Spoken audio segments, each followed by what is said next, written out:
In questo momento, nella nostra storia, non ci serve chi ha tante cose ma se le tiene per sé, chi sa tante cose ma non le sa mettere a disposizione.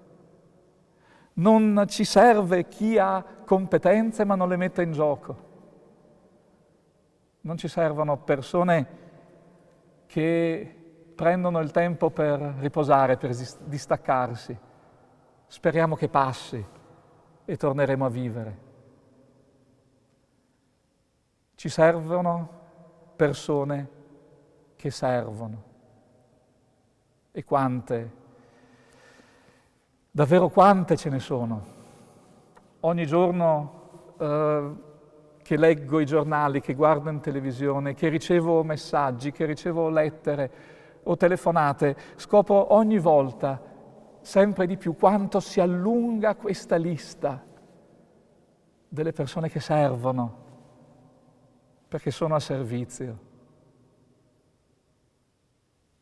Negli ospedali. E quanti negli ospedali? A tutti i livelli, tutti. Nelle case di riposo. Lì dove ci sono persone che hanno bisogno di assistenza, di cura. Le persone che stanno vicino alle famiglie, per esempio, che hanno dei figli disabili.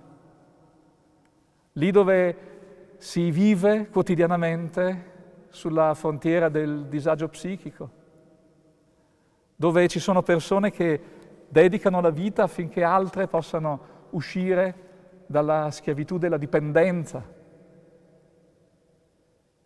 E quante mamme, quanti papà, quanti fratelli, sorelle, quanti nonni che aiutano